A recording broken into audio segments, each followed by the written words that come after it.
Kelly Ripa and Mark Consuelos have been entertaining audiences with their playful banter and undeniable chemistry on Live with Kelly and Mark. But every now and then, things get a little too spicy, even for daytime TV. In a recent episode, Mark made a cheeky sexual innuendo that left the audience cheering, and Kelly wasn't having it.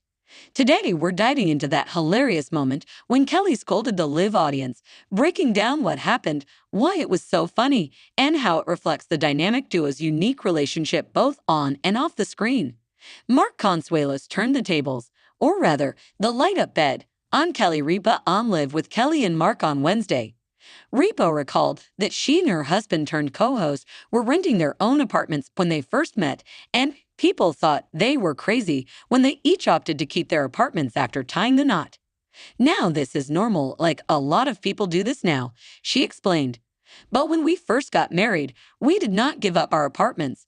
We would stay at my apartment uptown because it was near the studio.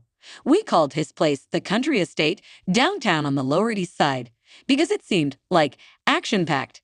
Consuelos noted that it's complicated to break a lease, so they just let the lease run out.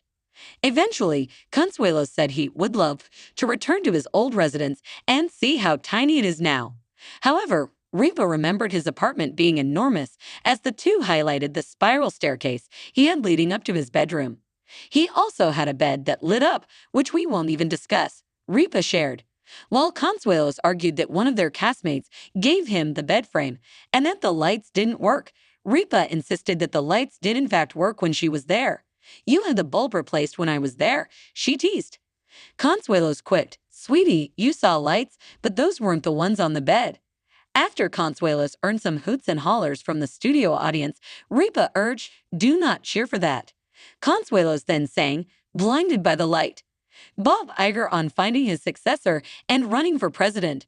On a new episode of the Let's Talk Off Camera with Kelly Ripa podcast, special guest Bob Iger revealed to Kelly Ripa that he's obsessed with finding his replacement as CEO of Disney. "I could say that I'm obsessed with it would be probably an understatement," Iger said, "and actually, the board and I established when I returned that that would be among our biggest, if not our biggest priority. It's actually something that I'm obviously very focused on, not just because of the past, but because I'd like to retire again and I'd like to leave the company in great hands. And that is my intention, and I'm now confident that not only will we do that, but we'll do so on a timely basis that works for the company and hopefully works for me as well. But yes, it's a huge priority." Additionally, the Disney CEO discussed a conversation he had with a member of the Democratic Party about running for president, his pinch me moment hosting Paul McCartney and Ringo Starr, and how he and composer John Williams were the last two people knighted by Queen Elizabeth II before she passed. Bob Iger on finding his replacement at Disney. Bob Iger, "Well, I think it would be safe to assume that I think about this all the time. I could say that I'm obsessed with it would be probably an understatement, and actually, the board and I established when I returned that that would be among our biggest, if not our biggest priority. It's actually something that I'm obviously very focused on, not just because of the past, but because I'd like to retire again and I'd like to leave the company in great hands. And that is my intention, and I'm now confident that not only will we do that, but we'll do so on a timely basis that works for the company and hopefully works for me as well. But yes, it's a huge priority." Kelly Ripa, "Will it be one of your sons?" Bob Iger, "No, my sons, interestingly enough, are both interested in parts of the business in a way, but no, it will not be."